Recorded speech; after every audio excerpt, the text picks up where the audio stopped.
Dirk, dude, I All mean, right, we're live shit. now. We're live. Copy, can you hear me?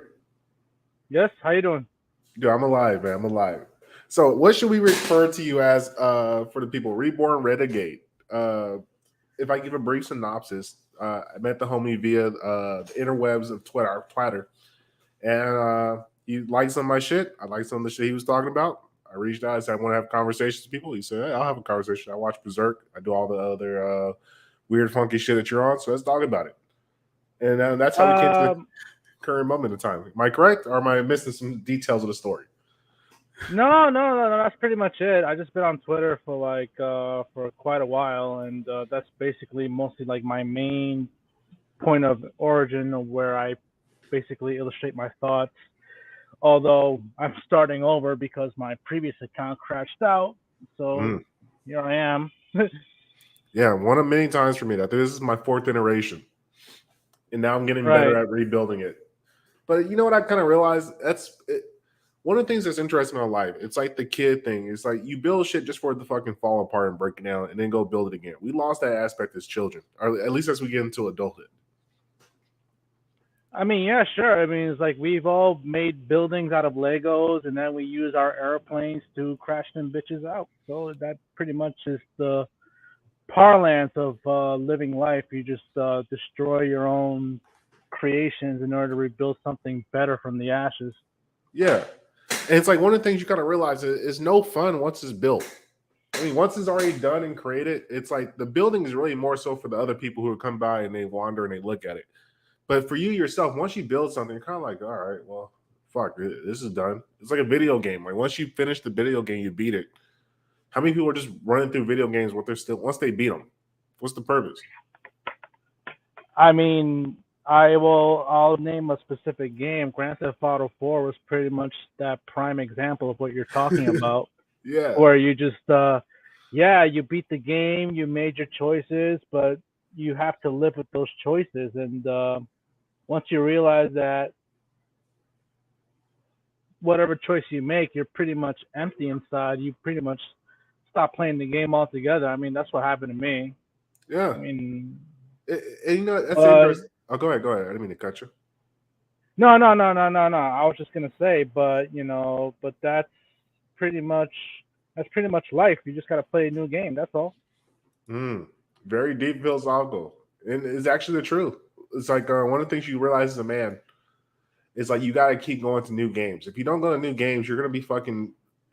You're one of the things I think a lot of guys lose out on is that they forget that you have to go and do different endeavors. You have to go out and play different avenues, different scenarios, because if not, you're going to become extremely bored with life. You're going to sink into degenerate behavior for the most part. That's like one of my theories I have on this whole just life thing. You got to constantly be doing new things, new battlefields.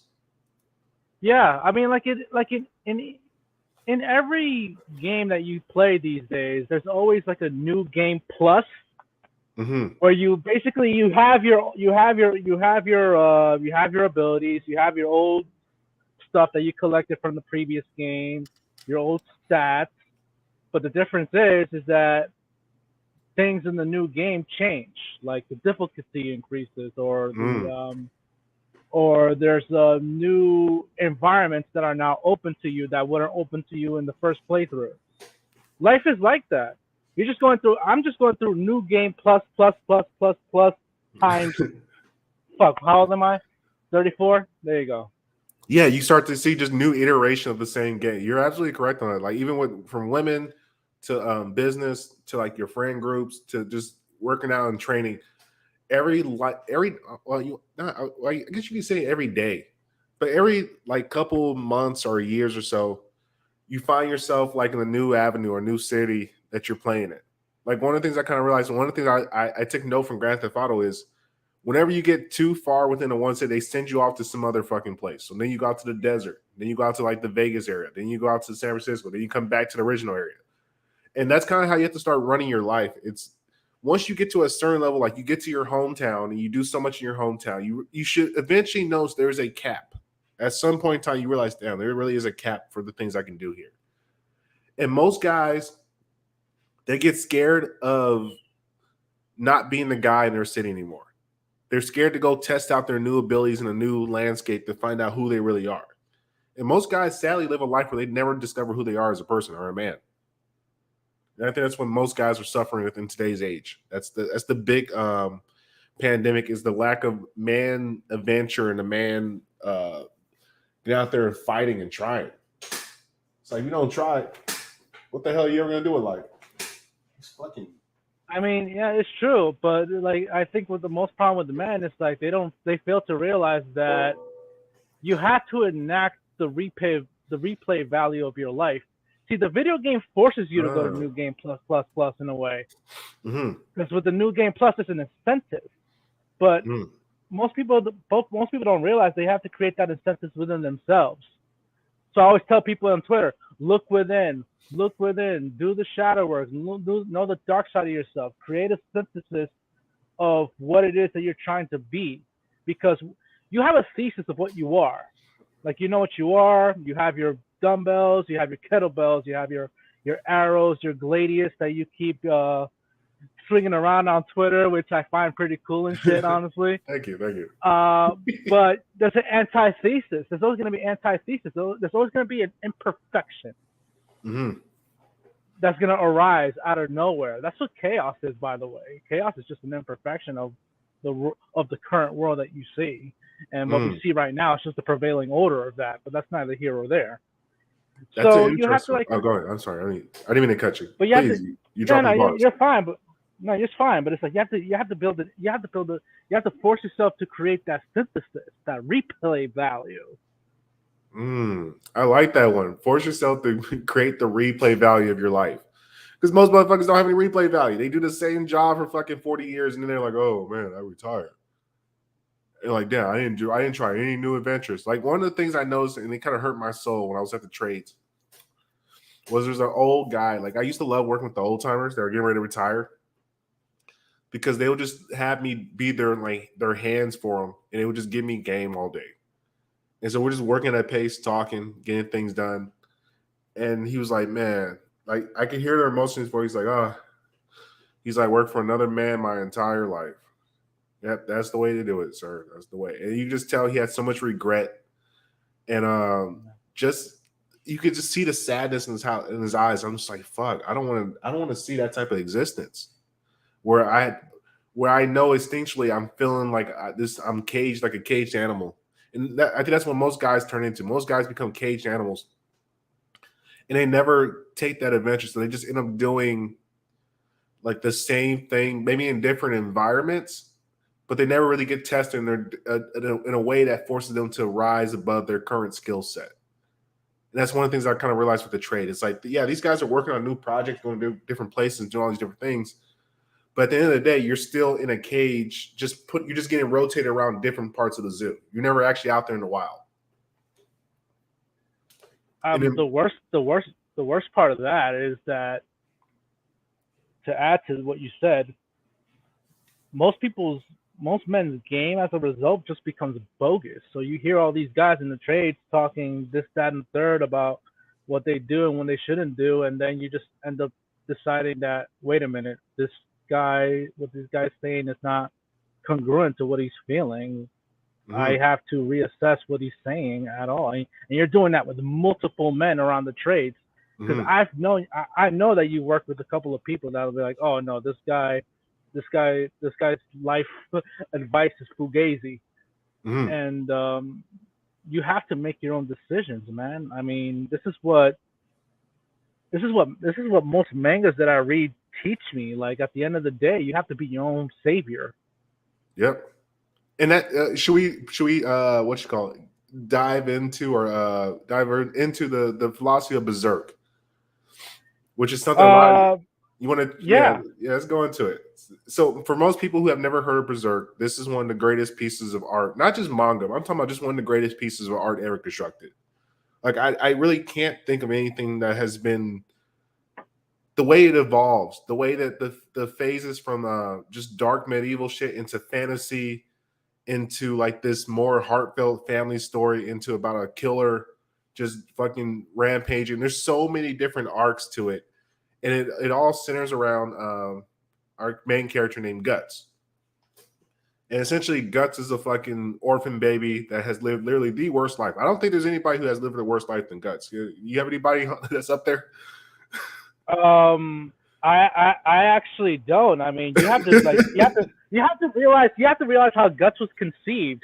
His mother was hanging from the gallows as the water broke. I mean, damn. just all sad from the jump. So he gets adopted by a killer, a bandit leader. This guy abuses him, teaches him how to, but the one thing he teaches him how to fight. He teaches him how to become a very good sword master. And Guts, like most young guys, he wants to please his father because he doesn't have any other male influence. And even though his male influence is a terrible fucking influence, the guy did teach him at least how to fight. And Guts uses his ability to fight to be able to please his father, and then his father ends up selling him to a fucking dude to get fucked. Guts gets traumatized through the booty hole, and then Guts ends up killing his father, and the story goes on. At the age of 9. Yeah, 9 years old. I'm telling you, people don't understand how dark and deep that shit is. It's one of the deepest philosophical things. And go ahead. Yeah. At 9, and like you have to like when something like that happens to you, like it's really difficult to be like, oh, this guy's being an edgy. Like we've seen edgy anime characters throughout, shonen and what have you, but in the case of Guts, it's completely justified. Yeah, like it makes sense. In the beginning of the Black Swordsman arc, you see how he's in this worst state. Yeah. Like a straight alcohol, like a straight alcoholic, drug fiend, maniac. And like when you're reading, you're like, okay, well, this is interesting. Like, where's this come from? And see, this is one of the most interesting pieces of storytelling that I think I've ever seen. Is how they go from the Black Swordsman into the Golden Age.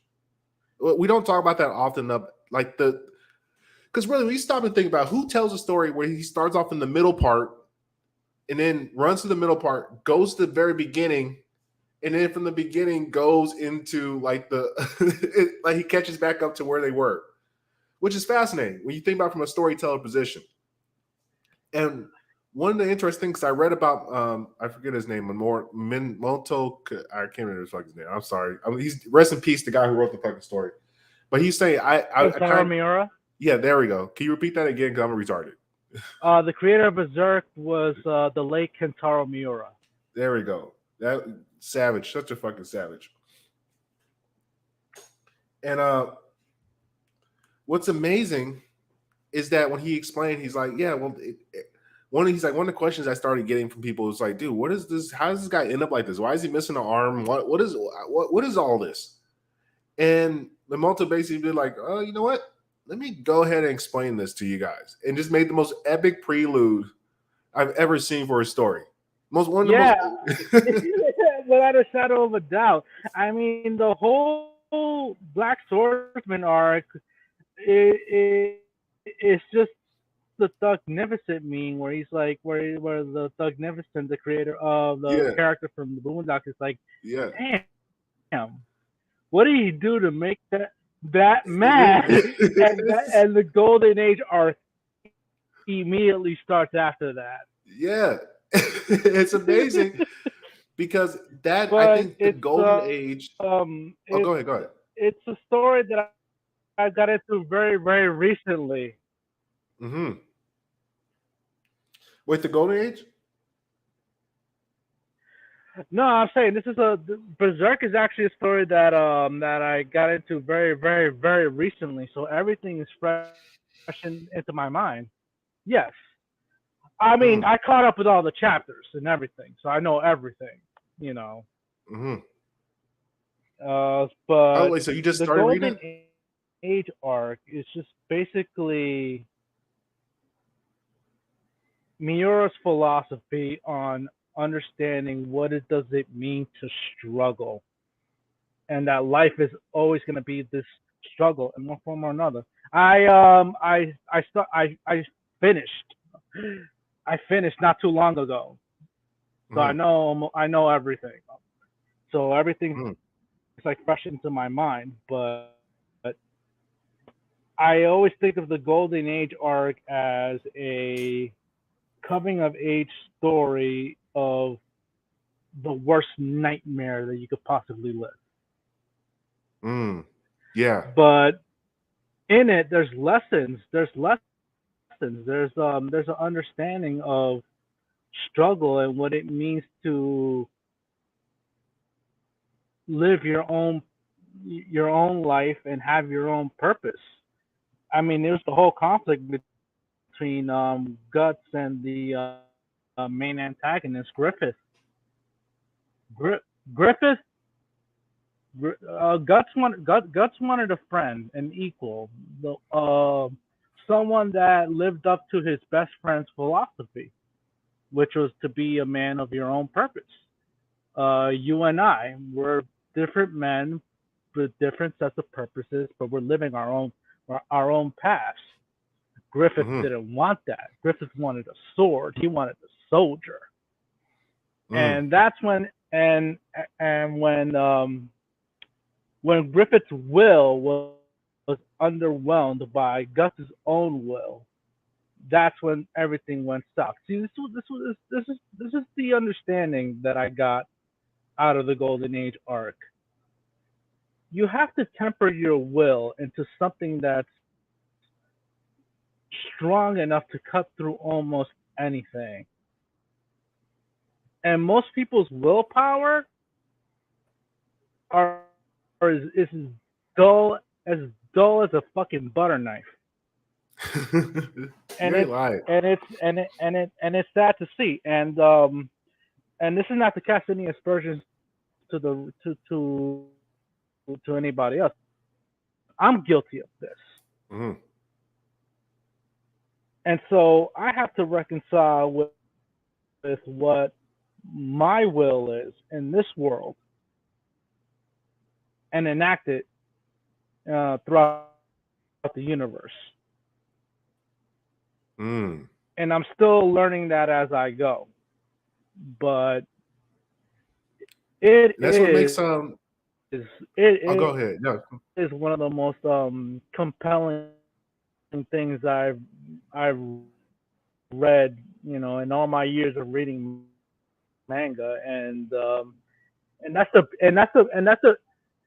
beauty about manga philosophy. Like the Japanese really has a handle of like what it means to actually live life, and it's so sad to see the Western version of that to be the complete opposite. Like comic books in comic books in the West is Terrible. completely crashed out Terrible. Crap. badly, Garbage. horribly. They're losing millions by the second. It's almost sad because they keep propagating this idea of victimhood, this idea of, oh, I'm this.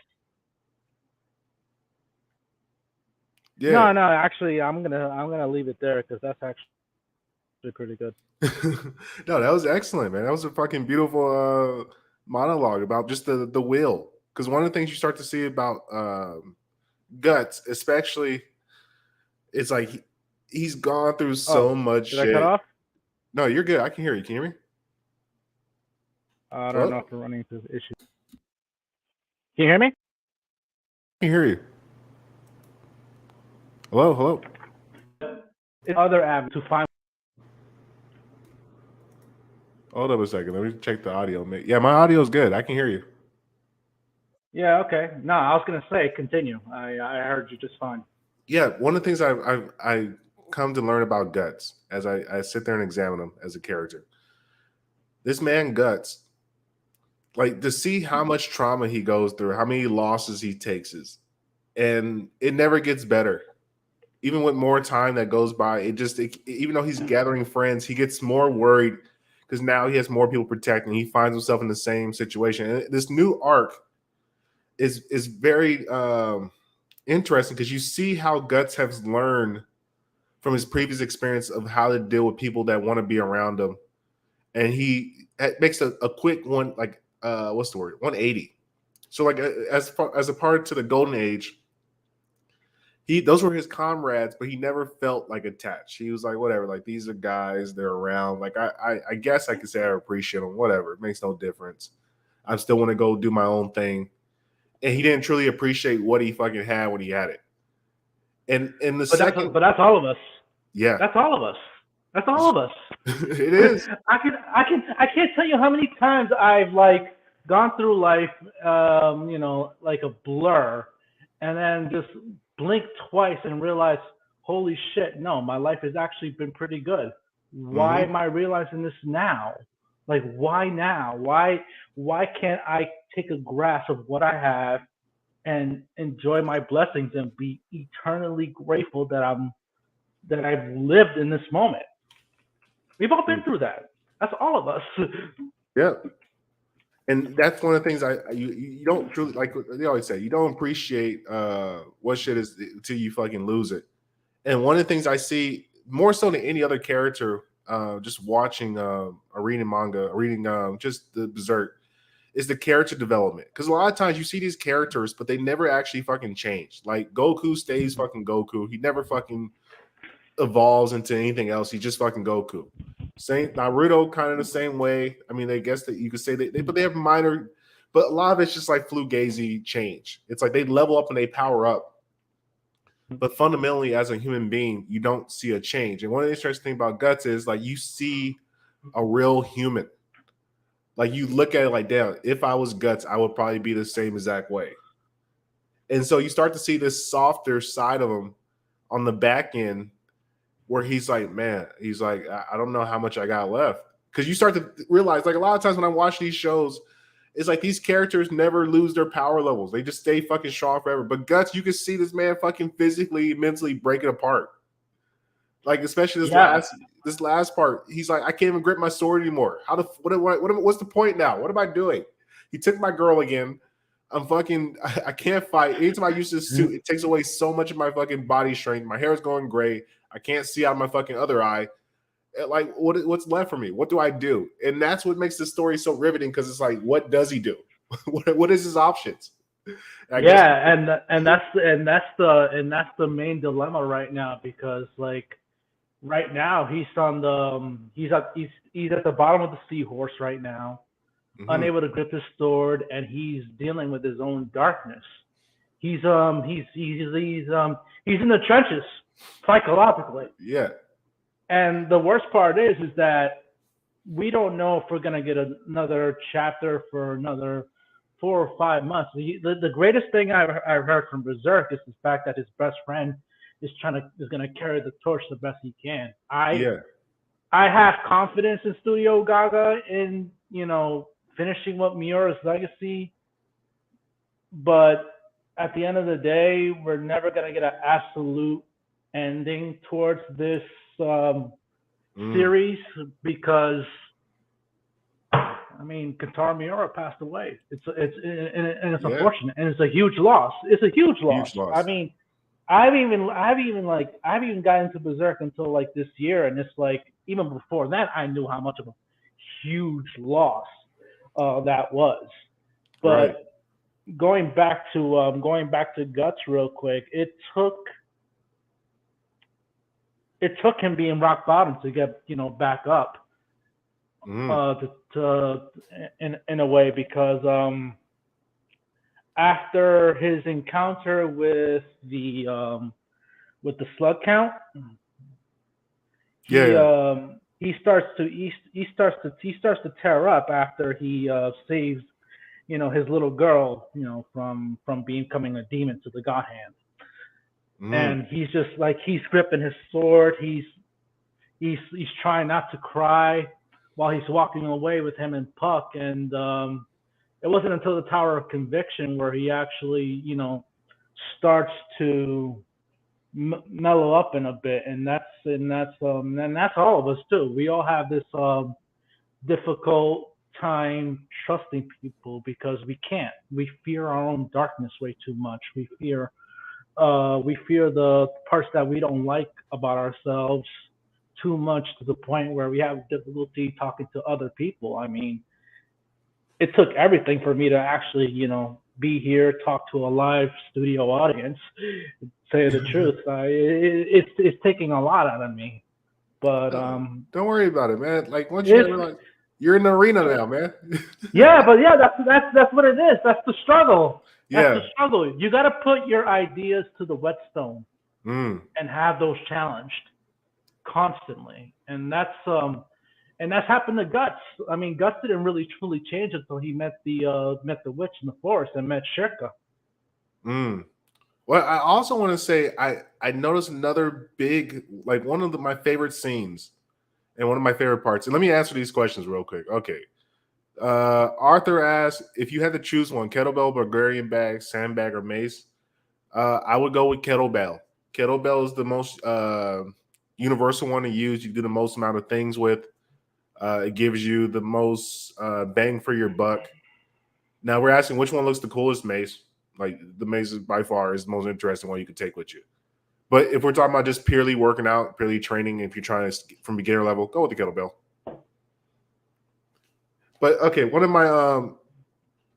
my favorite characters in the whole Berserk series is Godo, the fucking blacksmith. Like this guy. I mean, it's not difficult to see why. I love that guy because he reminds me of every old sage that like he reminds me of a trades guy, like a trades guy who just got in the game because he one of the things he says is I don't know why I became a blacksmith. He's like they just put me in front of the fucking metal. I had to hit the sword and the sparks just interest me and I just kept hitting and hitting it until one day it just I was so good at it I didn't even realize I was good. And like he was explaining I think he was saying the commonalities between him and Guts is like the same way that you wield your sword as you clash. Yeah, as you clash is the same way I hit the thing, hit the fucking the build the steel and do the black metal. Whatever the fuck. make weaponry. And it really stuck out to me because I thought back to Godo's talking about like finding purpose in your life and when you're doing something. And one of the things that always stuck out to me with Guts is like, dude, he's like, whether I killed like because it was after he killed 100 men in that one battle with him and his fucking god damn it, what's her name? Casca. Yeah, Casca. I'm having a brain lag. But after he killed the 100 guy with Casca, he's like, oh my God, you're the 100-man slave. He's like, whether I kill 100 or 1,000, it makes no difference. He's like, there's no purpose. There's no meaning behind it. And I was like, damn, that's deep. Because a lot of guys. The meaning is the sparks. Well, yeah, that's the thing. It's the intent, the purpose behind it. Mm-hmm. It's to create those sparks. You got to create those sparks in your life. It's like you got to put your sword, through the whetstone and start and clash with people. Because that's the only way you're going to be able to temper your sword to the ultimate manifestation of your being. Mm-hmm. I don't know if that makes sense. No, it makes sense. I think a lot of guys don't have a spark. Like they're kind of just cogs and they're just working in the life of work. But as far as their purpose behind the work, there's nothing behind it. It's not the sparks. It's the intent to create the sparks. That's even better.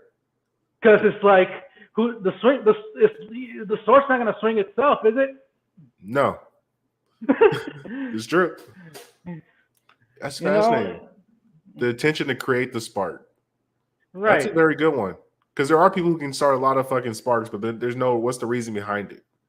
Yeah, there's no incentive, and the entertainment industry, in my humble opinion, basically stripped that of most boys of our generation that are coming up by throwing their own personal agenda. It's like I said, it's part of the reason why Western like comic books are crashing out and everybody's going to manga because they're looking to see if an artist has found the answers that they're looking for, if not the answers, but the missing puzzle piece to the answers that they're seeking.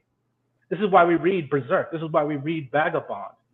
Yeah. The story of we read. That's another great one. Musashi. I love that fucking. I'm actually starting to reread that in Vinland. I've been doing like a deep dive on. Well, there's a couple ones like on my board of excellency. I have like reading, and so what I usually do in my reading is either some type of manga. And I've been going like revamping over Kingdom because I can't believe how amazing this fucking story is, and it's kind of sad because I think I might die before this should actually finish this. I mean, that's I mean, I can only think of the people that hope to finish Berserk and only to not have that be the case. I mean, that's the unfortunate part of life is that there's going to be some things in our life that are just not going to be complete, which is why the emphasis of living in the present is so damn important. This is true. This is very true. That's also another thing I wanted to mention about the Berserk thing is like even his death, with him not being able to finish the story, is such a fucking Berserk thing. It's an absolute tragedy. Like it's like guts. He's been training his ass off, beating the ever loving life out of these demonic apostles.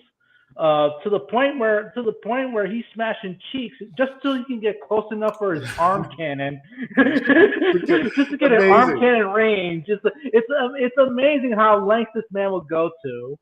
He meets Shirka, the little witch. Yeah.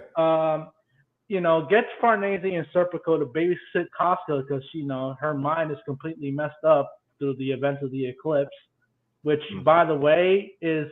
If anybody has never read Berserk, one of the most bizarre, you should read that just for the eclipse alone. Yeah. Because, boy, oh boy, I mean, from an artistic standpoint, it's one of the most beautiful, most horrifying events I've ever seen in an anime. Yeah, it's unfathomable. It really is unfathomable. Yeah, but that's neither here or there. He goes through all that. He gets the Berserker armor. So he gets a massive upgrade. And you see this upgrade when he's fighting Groombelt, the dragon. Yeah. But it comes with massive side effects. Something happens to Casca that's positive, but has like a massive catch-22 that breaks guts emotionally. Oh, that's one of the saddest scenes. That's one of the saddest. He's hiding behind the tree. He's just like, it doesn't get any better. It don't get no better. Then Griffith comes out the cut, out of nowhere, like ever since it's the second time that they meet since the meeting in the Hall of Swords. Mm-hmm. Snatches his girl, and it doesn't matter how many times the man swings his sword, he couldn't touch him. That has to devastate you. That has to devastate you. Where you like going through years and years of struggle and find no fruit in it. I think a lot of men have that as their worst nightmares, and it just creates this curse upon them that doesn't allow them to have that intent to create sparks anymore. It's anathema. You ain't lying, man. That is a terror. That is probably my worst nightmare. Is that all my work goes to nothing. I just get to the end of the fucking game and there's nothing there for me. It's a valid fear, but the whole point of Berserk, from what I've read so far, is that we have to move on and struggle despite that fear. Despite it. Matter of fact, no, stymie that. In spite of that fear. Because, screw it. Yeah, you got to die anyway. Something's going to take you out, so you might as well keep fighting. Yeah, no doubt. No doubt.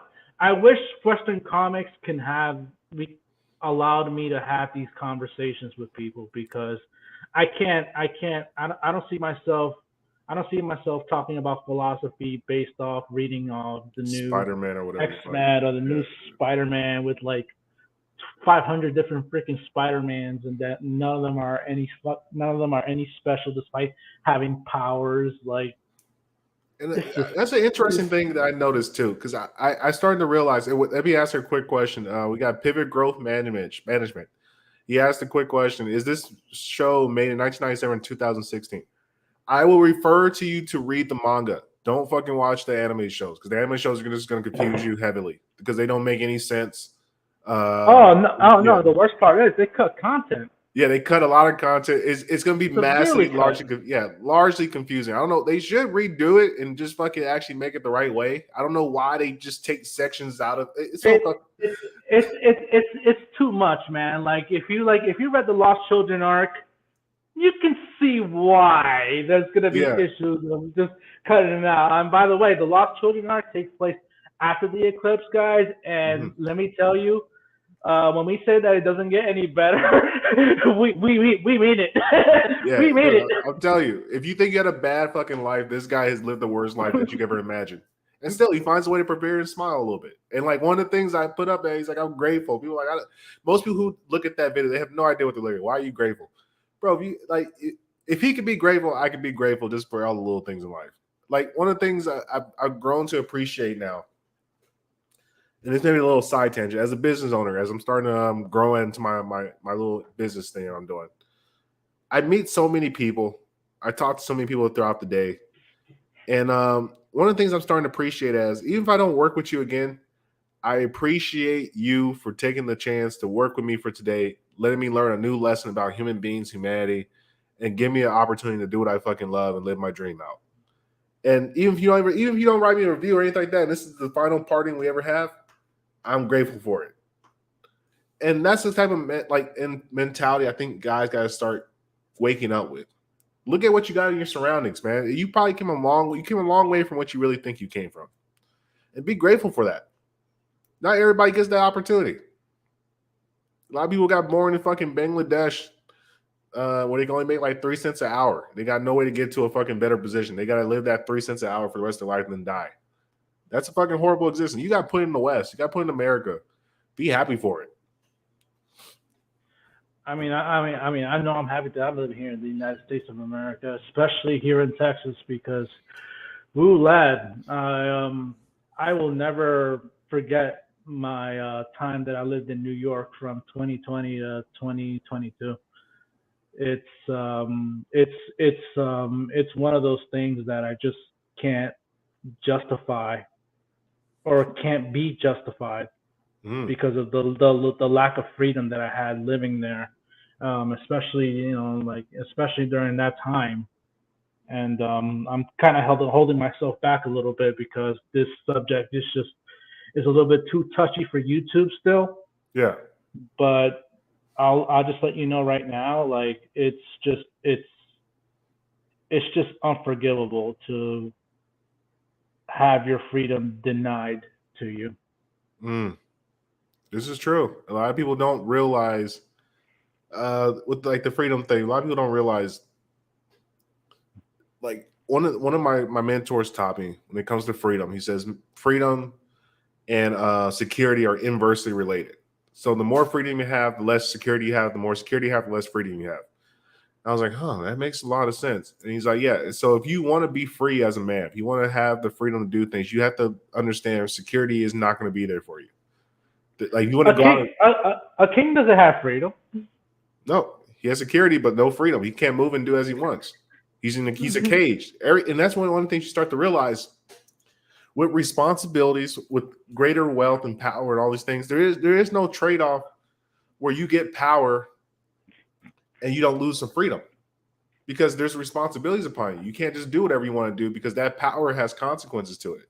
There's a certain way you have to behave and react. Now, if you want to be a low-life loser, hey, you can sit there and get drunk all day and nobody cares. You can sleep on a park bench. Hey, you're free to do whatever you want to do because you're a loser. You don't have to worry about anything. But guys, the problem that we live in this modern age, and I guess you would say a lot of it has to do with feminism, is that men are still thinking that they can have it all. Like women think they can have it all. Women think they can be married, be the housewife, and also be a stripper part-time at the fucking local Hooters or whatever.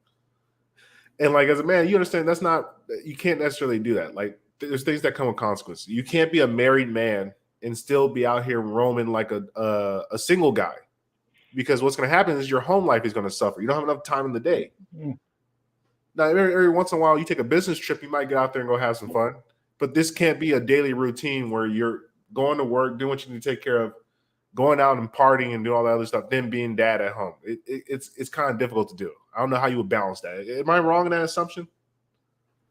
No, no, no, no, not at all. I'm sure that every married man would like to go roam around Sixth Street and like go through all these bars and partying and stuff, but it's like obligations, priorities, just just become paramount, and you have to fight a different battle as a result of that. Like it's just another game. Yeah, It's just another game that you just enter yourself and you just play.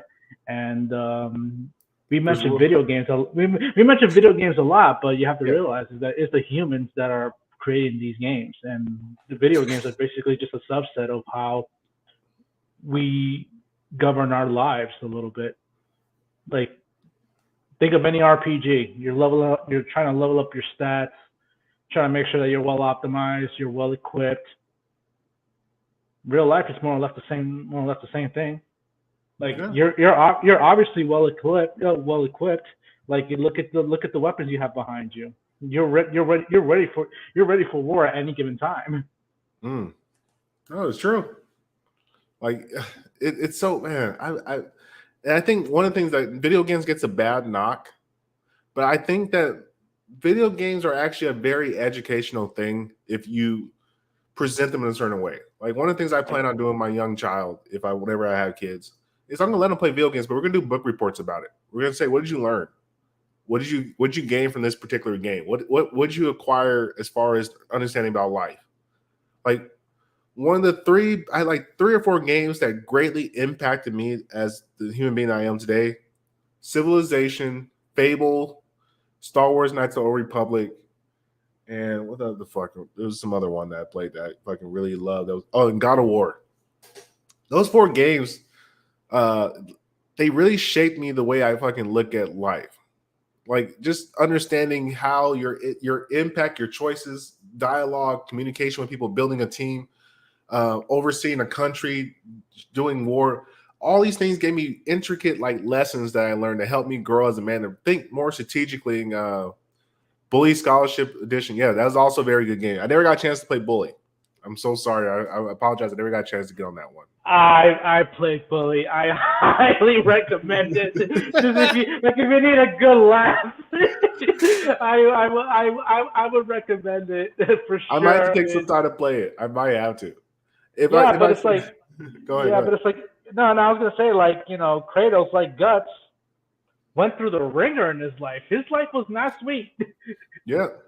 I mean, like one of the earliest things he had to do was first take his daughter to purgatory in order to save the world from the underworld. Mm. Only to have his reward be shit canned by the gods, and we all know what happened to that.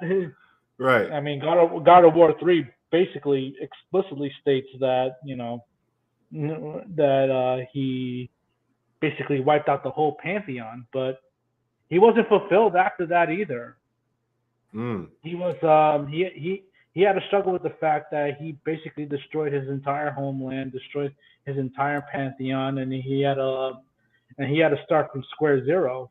Hell, look at and it basically shows that a new God of War game. It's not only a new game where Kratos is now a A father. father. Yeah, that's where I He's started.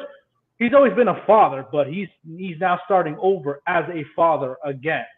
Ah. But he's in a new world. He's in a new game. He doesn't operate the same way. He doesn't do double jumping in the new games anymore. No, he I has mean like more like a heavyweight fighter type yeah, strategy. he still dodges, but he doesn't do aerial attacks anymore. He doesn't run super quick with because he doesn't have Hermes' boots anymore. He basically lost all of it. His power's been stripped, and he has to get new powers again. And in life, Mm. that's what you have to do.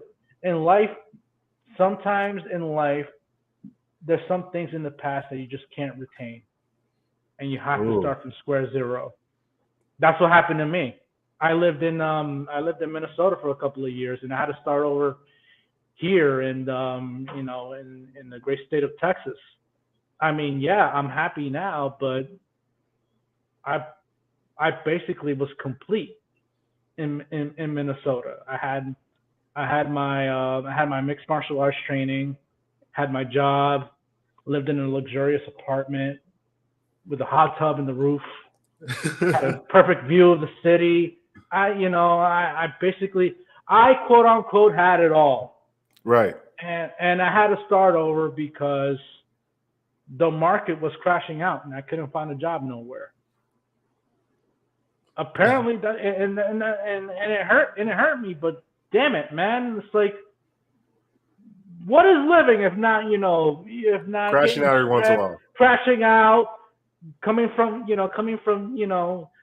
the ashes and being reborn. That's why I call myself the reborn renegade. Because I've died so many fucking times and revived myself so many times that.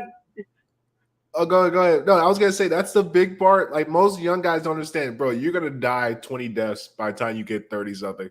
You should, if you're doing life right, you should have a couple deaths. Like I had so many deaths of me. Just my death, that my football death, my academic biology death, my teacher career death, my tech death, my work being a worker death, fucking losing a car, being homeless death. Like there's so many different deaths I've had, depending on my fucking parents, depending on people. Like you have so many iterations of yourself where you have to kill yourself to see the new you kind of be reborn. And also, Vito, reach out to me via Twitter. I might be able to give you some work. I gotta get these fucking thumbnails. My thumbnails are fucking horrendous. I appreciate you looking out for the brother. But the death thing is such a fucking real thing. Young guys don't understand because they got too much ego. And they're always trying to protect that ego and try to keep themselves in this frame where I was the guy in high school. And like a lot of guys, this is why a lot of guys stay in that fucking mentality where I was the guy in high school. I was the guy in college. I was the guy that gets all the girls. And what happens is all you're doing is inevitably prolonging your crash out, and it just makes the crash out worse. Like when I say people crash out, crashing out is a good thing. Crashing out means you're trying new things and you're losing. And that's good. You need to take fucking bad losses every once in a while. Like a really bad loss that shakes you like, fuck. Well, that didn't go exactly how I was planning. And you know what happens? You wake up and you fucking get back up and you realize, hey, I'm still alive. I can still breathe. I still got my place. I still got my breath. I can walk. All right, life's all right. And you go back to the next thing. And then once you build that tolerance, kind of like guts, once you build that resilience of fucking shit going bad so often that you just almost expect it, when things are going good, you're so much more appreciative of it, and you try to you understand. I don't need to be moving as fast. I can take my time, and that's one of the things young guys will never understand is taking your time. Mm-hmm. Yeah, I mean, yeah, facts. I started reading on this when I started reading Blue Lock, and it touched on exactly what you were talking about of just like having an ego and having it completely destroyed. And I don't know if anybody here has read Blue Lock, but it's basically like a bunch of high school kids trying to be the best, striker in the world or the best forward. And soccer. It's like it's sports anime, but it's not. It's psychological. It's more about ego and actually using your ego to propel yourself to greatness. But in the recent chapters, there's a bit of a dark side to that. What happens when you're no longer that guy? What happens when you get kicked out of this program and you can never represent Japan in the World Cup ever again? You can never become the best striker in the world. What is your life after that? How do you will you love yourself if you're no longer viewed as a genius? And one of the panels showed what happens in the case of guys like that. These guys end up crashing out, and in the case of one of the characters in the show, they end up killing themselves. Yeah. Hey, this is one of the things, the dark side of being a top athlete. I think I might have to start some type of education course for ex-athletes, because one of the biggest things that ex-athletes go through is just depression. Once the crash out. Yeah, the crash out. Because you're the man all your fucking life from a young child for playing a children's game. And then you get to the age, some guys are lucky, like they might be like a Tom Brady where you retire at 40 something. Some guys are done at 22. And then you just toss down the world like, all right, well, thank you. Season's over. And you're like, what? There's nothing. What? Well, I don't know, man. You have a plan? No, I didn't think it was ever going to end. Yeah, man, it always ends. yeah, I mean, yeah, Yes. yeah, it always ends, man. Like it ended for Mike Tyson, and believe you me, to this day, I'm pretty much sad that Mike Tyson is an old man. But at the same time, I'm happy too because now he's this warrior monk, so he just shows his Yeah. wisdom that he achieved through war. Mhm. No, actually, and Reed had a comment. He says, well, he has two things. He give us an opinion on these Machiavellian type dudes. Okay, Hmm. so the Machiavellian guy is a guy who's so egotistical. Typically, they're very egotistical men, and they believe in all the stories and lies because a lot of this stuff is propaganda. Because secretly, people want you to be these Machiavellian type dudes because what these Machiavellian type guys, what they end up doing, they typically make a place worse. See, human beings need to have trust and incentives. That's all you need to be a successful business. If you have trust and you incentivize people to do what you want them to do, for the most part, it's going to work out. Very rarely does it not work out if somebody trusts you and you give them good incentives to do the thing that you ask them to do. But these Machiavellian types are these guys that try to cut corners by manipulating people through third parties and stuff like that. And it works for top dumbs and top gays because top dumbs and top gays are all egotistical to a degree. But for the common man who's like, in the words of Musashi, I think it was Musashi, says, you've grown kinder, which means you've grown stronger. A strong man doesn't try to manipulate because he understands I'm stronger. Why do I need to manipulate you for? I'll just tell you this is what it is.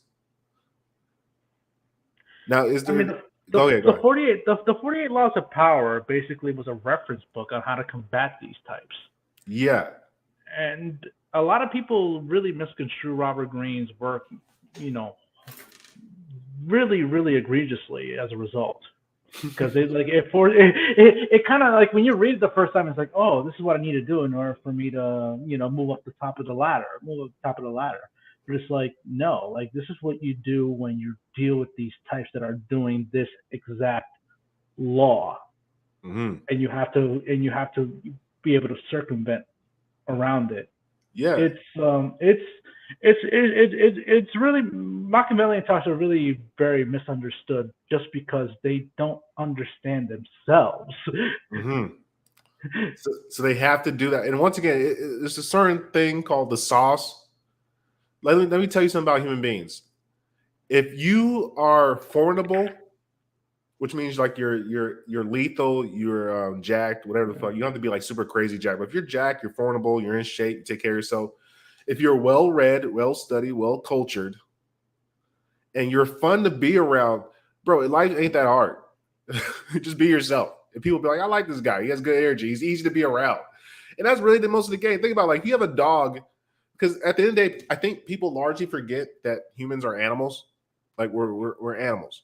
So the same way your dog, you treat a dog, you treat humans the same way, but ours is a little bit more complex because we can talk to each other. We can communicate in very intricate ways. Treat people the way that you want to be treated and give them something nice to look at. Give them something proper. Make sure you don't smell well. I mean, make sure you smell well. Make sure you're drinking water. Make sure your hair is kept. Make sure you're groomed. Just basic shit. If you could just do basic shit, stay in shape, well-read, do some work, and have a valuable service that you can provide to people that you can communicate to them, life is not hard. It really isn't. The hard part is doing the work to make sure that your life isn't hard. That's really the only hard part about life. I hope that makes some sense. The attempt to create sparks in your life, man. Yeah. But you have to, as a man, you have to really make that determination. Like, look, I want better for me and the people around me. And the only way that I can get people to be, the only way I can have better for me and the people around me is by putting in the work to make myself somebody who I would want to be around. Like, think about it. You got to look at yourself. You know what's crazy? I don't think most people have this ability to kind of sit back and look at themselves from a third person and really look and say, if I was not me, would I want me around me? And most people can't stand themselves. That's why they have to go around people all day. They have to be around people. If you're happy being alone and being isolated, it makes people like you that much more. Because if you like yourself, just being around you, it's not difficult. Life goes by pretty easy. I hope that makes some sense. There isn't a single day in my life where I'm not by myself. I mean, if I want to be around people, it's because I want to be around people, Bingo. and that can last for about an hour or 5 minutes. It's hard for me, man. Hey, I'm with you, brother. One of the things I'm starting to realize is, man, is like the company of people that are around me is the most important aspect of life. Who do I have? Who do I give the ability to be around me? What do I allow around myself? Who deserves access to be able to speak to me and communicate with me? And as far as I'm concerned, just the babies and business owners who are rich. That's all. That's all. And people who like manga. That's it. That's all I'm fucking thinking on. I mean, liking manga wasn't really too difficult. I just looked at what I was being thrown at me through the TV and Twitter and all these type of mediums. I'm like, yeah, this is fugazi, dude. I think I'm just gonna roll with the Japanese for a little bit until you guys figure yourself out. And that's what I'm trying to. That's what I'm noticing right now. I think nature right now is really correcting itself, especially when it comes to my social life. Everybody else is just crashing out, like you said, just Yeah. completely gave up on life. I mean, I mean, especially with the women that I talk to these days, it's just like women are losing it. like they're losing it, and I know they're losing it because it's like I went to like a couple of dates and like one of them didn't pan out just because I was 5 minutes late, and she like berated me for it. I'm like 5 minutes late. Being late for a date 5 minutes is fashionable. Like this, Yeah, that's doable. Especially if you communicate, hey baby, I'm on my way. yeah. Wait, Yeah. did you get a forewarning? Did you give her a forewarning? Yeah, I was like, yeah, I'm gonna be a little late. Oh, It didn't yeah, you're matter. golden. Yeah, bitch, and I'm It didn't paying for matter. shit. Shut the fuck up. Yeah, exactly. It didn't matter. It didn't matter. She was like, yeah, okay, whatever. So yeah, I'm blocking you. Nice try negging me. Like all these PUA terms. Like this is what pisses me off about women now these days. It's like they're aware of the lexicon that's thrown around Twitter, like terms like incel and Yeah. PUA, and negging and Kino, and it's I like never heard of negging. What the fuck is negging? negging is when you like passively say something. It's a backhanded compliment. So it's what it is. Ah. That's all it is. It's meant to be used as play, but Twitter will always see that as like degrading and abusive women, and it's like, come the fuck Dude, on. once again, it comes down. And one of the things I realized, like, at a very, I think I told you about the guy who gave me this TV. One of the interesting aspects is when I came over to the house with the guy with the TV, they were fucking with me. Like, first he tried to, like, what you call it? Like, I think I gave you a story, but I go there, they try to lowball me because, like, they try to give me like a $200 for a TV. I said $200 to charge a TV, but they put in the wrong things. He's like, oh my God, $200 is way too much. We got to cancel this. I was like, well, hold on. We don't have to cancel. Just like, wait, what do you need done? I was like, oh, okay, we could drop that to 145. And so I come there. It was an older couple, older white couple. And I could tell the husband, he wanted to help me with the TV. Now, I could have been an asshole, like, sir, you don't have to do it. You can just sit there and watch. But he really wanted to help with the TV. Like, he was really being assistant. Like, let me get in there and do some work. I was like, you know what? I get what he's doing. They're having some fun. And him and his girl is just talking. He's like, oh, quiet down. Like, he's just like, they're fucking around with each other. And like, I got to be like entertained with them. And dude, the guy ended up paying me the $200 plus another $20 tip and gave me a TV. And what I realized in that moment was people lost the ability to play. These new young kids, they don't understand play. And same thing with these young girls. They don't understand how to play anymore.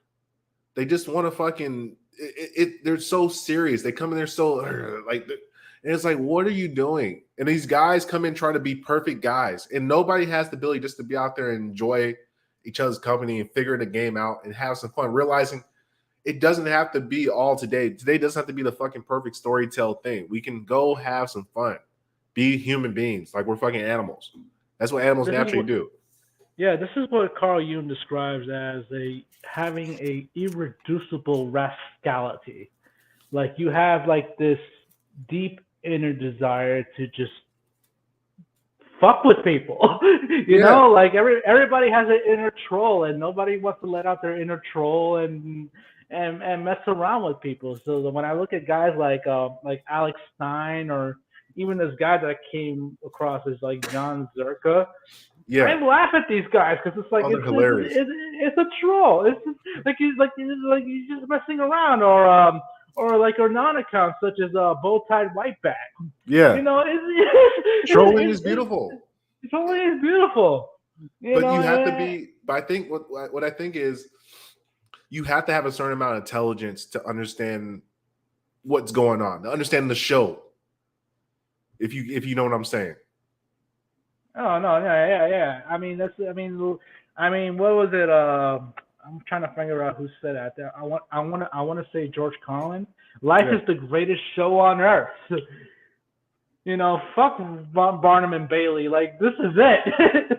yeah, bro. This is the show. That's what people This don't is the understand. Like, show. bro, and that's and one of the things I started to understand about human beings, and one of the things that makes me so happy as far as just a man understanding humanity, is that once you stop having expectations of people and you just kind of sit back and don't just come in with an empty mind, like, hey, bro, let me meet you where you're at. It's so much easier to build and have fun. I think the larger problem with society is that there's so much expectations of people, what you should be, what you shouldn't be, what you expect. Like women think that you should be this rich baller, fucking 8-foot dick, 12 pack, a Lamborghini driving. You should be able to sing, dance, do fucking everything, and fucking be able to shoot a bow 100 yards. And it's like that's why they're always so miserable. They just keep expecting all these random, like these things are just not real. And guys are doing the same thing. Guys expect these fucking women to come pre-made as housewives. They don't want to do no coaching. And so now you got a bunch of miserable people fucking each other, exchanging bad energy, and that's what we have. There's no relationships. The days of the relationships are gone. Fucking over with. There's no the day you just holding a girl's hand, walking around, going to get some ice cream, and just enjoying life. Those days are done. They don't exist anymore. Yeah, and it's like it's sad. Like going back to Berserk a little bit, but like the love that Guts and Casca have is just beautiful to the point where it's almost archetypal. Like Yeah. you can't like it's sad. I'm never gonna have that kind of love. I Mm-hmm. mean, in a way, I'm grateful because that love that they have is it came with a massive price, Yeah. Fucking real price. but nonetheless, it's You got to experience. it's a beautiful love. It's a beautiful experience, Mm-hmm. and yeah, it breaks my heart, you know, for myself and a lot of dudes, dude, I feel bad because for the it's like youngins. The yeah, super. the Oh, yeah, go ahead, like go these ahead, go ahead. fucking kids. No, like these fucking kids who believe they can find love on Tinder. Holy fuck. Bro, there's so many relationships that have been created from Tinder. Like one of the things I'm starting to pick up on, uh, like a lot of these young dogs, they think love is pussy. Like I heard a guy tell me, he was about 26 or so, and I went to go visit one of my buddies, and he was gonna go fuck some chick. He was asking me like, bro, like he was fucked up drunk, and he like the girl lived about 10, 15 minutes away. And he's like, "Oh man, I'm about to go out and go pick this girl up." I'm like, "Bro, you're fucking hammered. What are you going out to go get? Like, what are you doing?" He's like, "Man, Uber is gonna cost me like $60 to get her here and back." I'm like, "Bro, listen, bro, just give me $20. I'll go pick her up. I'll pick her up and bring her back to you." He's like, "All right, all right." And I'm like, "Bro, why are you trying? Why are you so hung up for pussy right now?" He's like, "Bro, man." He's like, "Dude, like pussy makes you feel good, man. It makes you feel like you're loved." I'm like, "What? What the fuck are you talking about, nigga?" He's like, "Bro, you just don't know, man. You don't get enough pussy like I do." I'm just like, "Nigga, bro, you out here fucking straggles. That's not love. That's fucking just horn dog shit." Oh yeah, and they'll run up a tally too to be like, who got more pussy in this life, me or you? Just It's like I just see your. constant measuring. It's like, nigga, I seen who you've been with. Don't sell me that nonsense. Don't sell me that. I know what you're talking about. It's just amazing to me. Let's see. I hope you have a gun. This thing is crazy. But it's just fascinating to me because the more you hang around people and you start to see the young guys as they're coming up, they don't know what it's like to have chicks that were like the grade school, like a girl just holds your hand, she likes you, she's just happy to be around you. She don't ask for anything more than like, I just want to be around you. I just want to smell you. And I had that. I fucked it off because I lied about the pussy, which was a dumb young nigga move. But it's like, yeah, I have not found that since. I'm still working on it. And I don't think it's possible. No, it's just, and the worst part is like I had that with you know in a lady back in college, honestly, and I felt like I needed but I wasn't ready for it. That's the worst part. I wasn't ready for it because I was young. I didn't. You know what you had. I didn't know what I had. I didn't know what I had, and I didn't know who I was. Right. And discovering who I was more paramount than trying to potentially build this family with her. That's a real G shit. Same thing like guts. Kind of like guts. Hey, that's another fucking analogy. Because like, yeah, he had a family. He had Koski, he had everything. He's like, I need to find myself. I need to find out who I am, dog. I need to find out who I am. It's like you know, because it's like, man, it's a paradox. It truly is. I think all great. And here's what I think is going to happen to us. Like our particular guys that have in that situation where you naturally had it, but you were too early to understand who you were as a man to do what you want. I think our prime years when we come to actually settling down is probably going to be like in our mid 40s. Like I'm thinking I probably won't end up being married to maybe like mid 40s. Yeah, because I think I'll know who I am and I'll have the resources to attract a woman willing to take a chance, at least in this internet age. I'm not gonna lie to you. This goes back to this thread that you taught that we had. It sucks that my account got suspended because, man, I would have loved to have pulled it out, but it was like we were just talking about how long we can, hold out for this crash out, with women. They were like, and you were like, yeah, I'd be hard pressed if we can get to like 40. So I'm thinking to myself, 6 years. I gotta wait 6 years for some good shit to happen into my life. And you had you put this photo of the Pepe rendition of Ivan the Terrible. Yeah. Where he's grabbing his spot. And he's looking at his son, and he's just holding his son, and his son is like dead. He's just dead and shit. He's trying to hold on to like dear life, and like that's what we have to do. Unfortunately, we just have to hold on to dear life to our nature recorrects itself, and I let nature correct itself. Fuck. Go ahead. I didn't mean to cut you. No, I'm just saying, like it's too. It gets me emotional, to tell you the truth. No, this is true. Like one of the things I think nature always, like me and White Bat have conversations about this because White Bat thinks it's never going to be corrected. I say nature always corrects itself. Like you can't have all these women marrying top gays and not dealing with real guys, and things actually go Zerka. Well, I ain't got Christ is king. Christ is not king. Stop telling people that shit.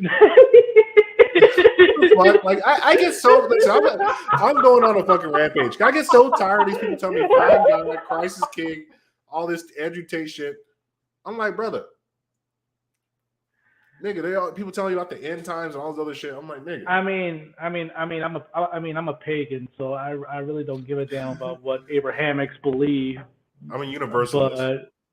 But it's like, I'm a firm believer of natural law, and like you said, nature has to correct itself because it has to correct itself. It has to, or else it doesn't exist. There is no nature of it. That's the beauty of fucking the universe, is that the universe is perfectly balanced in every fucking way or form. There's nothing that's out of place in the universe. Everything's exactly as it should when it should be. And this is why Miura is the goat because he talks about this through the witch in the Mm, forest, and she talks about this to Guts, and that's what makes Guts grateful, by the way, mm. when he realizes this, when he has that lecture with the witch. I gotta go back and reread it. It's the one when they're in the forest, right? Yeah. Don't let a chihuahua derail you. All right, I don't know. Anywho, but yeah, this is what I believe with the nature thing. So what the scientists and everybody fucking is predicting is that there's going to be more single, non-wedded, childless women. Like I think like 50%, 60% of women are going to be childless and unmarried by 30 years old in the next like 10 years. So we're going to have a bunch of single women that can't have children. And so what's going to happen is there's going to be pure chaos in the streets because these women are going to be underfucked because once again, men are like, there's less and less men in the society. So as men become gayified, because I think largely men come in three types of categories. There's just the plain loser type guys. There's the guys who are able to like follow directions. And then there's like the true thinkers. And so for most part of our society, we have always pushed masculinity, guys be strong, be this, and guys just follow direction, just did. Even though they didn't really want to do it, they were able to be brainwashed because they're not really thinkers, but they were able to be brainwashed to be useful members of society. Largely, we had a bunch of propaganda that's been telling guys you can be whatever you want to be. You want to be a woman, you can be a woman. Like today, I walked into fucking Whole Foods. I saw a black dude wearing a halter top, fucking booty shorts and had a nose piercing. I'm like, what the fuck? What are you wearing? And like he's looking at me. I'm looking at this nigga like, bro, what are you wearing? Like, don't look at me like I'm crazy for looking at you like you're crazy. It just made no logic. What are you doing? And so I see this every time I go to Whole Foods. This is why I love going out and going about because you start to see how fucking insane guys have just lost it. Guys have just crashed out. Like this nigga's still wearing masks. There's niggas that are dressed like girls. It's all types of wild shit. And there's very few dudes that are just walking around. Like when I spot a dude, he looks at me, I look at him, I give him a head nod, he gives me a head nod, we smile, and we go about our business. I'm like, okay, that's a dude. But that's very rare that I ever find a dude. Most guys that look down immediately, they try to hide their face. So what's going to happen is we're going to have way too many fucking women because most guys are like top gays and they're becoming women. And what's going to happen is infrastructure of America is going to start to break down. We're not going to be there's going to be a man labor shortage. Whole Food Plain James, yes. Labor shortages, lack of resources getting to places because not enough farmers, not enough people doing all these things, lack of inventions, lack of prosperity and technology being pushed. And at a certain point, there hits a stress point where we have too many, like, what's the word? We have too much of a population, not enough men to fucking maintain the population. And then shit's going to start crashing out because guys are going to be like, you know what? Fuck this. I'm just gonna go off my own, do my own thing. I'll go find a couple of guys. We'll build some shit. We'll make sure we live. The rest of these guys, we can't carry your weight no more. It's too much for us. And then that's when shit's gonna start fucking really recorrecting itself. That's my prediction in the next 10 to 20 years.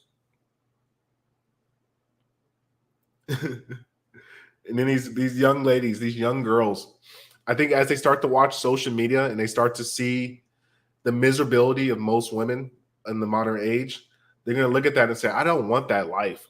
Like, fuck that. That does not look like a beautiful life being a fucking woman in her 40s living in a van talking about, I'm a travel woman. No. Girls are going to be like, you know what? Wait. I can get, they're going to start realizing, hold up. There's a guys out there that make $60,000, $70,000 a year and I can just have babies and live with him and he does most of the work and I just get to take care of the home. And I don't have to worry about all the crazy people on the outside. Yeah, man, it's called marriage. What? Sign me up. And that's going to be the shift. Bitches not going to want to work anymore. Bitches, I'm telling you, bitches crash out. Girls crash out around 35 when it comes to working. They're fucking finished. They don't want to work anymore. Yeah, but well, unfortunately, we as men have to live our own personal Black Swordsman arc. We're gonna have to just kill apostles as we go along until someone comes along. Yeah. But anyway, we at the Black Pill Apex. No, it's a white pill. So you got the Black Pill. This guy Niggerez, he's going crazy in the chat. Shout out to the homie. Yeah, No, it's not a black pill. This is actually it's an enlightened pill because I believe the universe has corrections for all things. It's just the causality of life.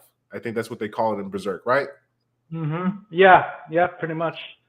Well, And where we're at right now is that we are in the we're entering what the fucking the eclipse. we're in the interstice.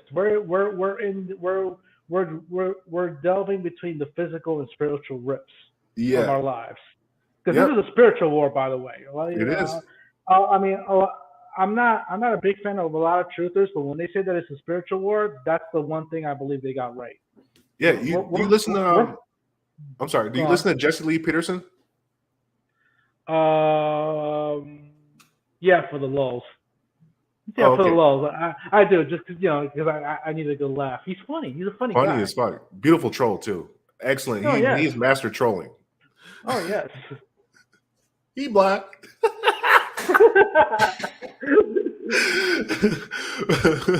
Wait.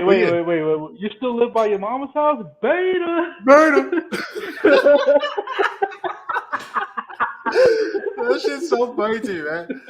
Like, and one of the things he kind of helped me be able to speak freely because you realize, man, people take too much. A lot of times the government I think is fucked up as amazing. Yeah, it's great. But I gotta get ready to go pretty soon. But the ending message of the day: life finds a way. Things always correct themselves. And I'll give you guys a quick, interesting story. When I was at the young widow's house, there was this like kind of a gay couple. I guess not a gay couple, but there was a gay guy. And he had a child with the fucking mom, and this little boy was in the pool, wilding the fuck out. He's like, "I hate you, mom. I hate you, dad." He's like, "Why are you guys like this?" Like he's like 4, rebelling. I said, "Oh, there's a chance. There's a chance. These young savages coming up. There's a chance." They get it. Because I hate your fucking parents too.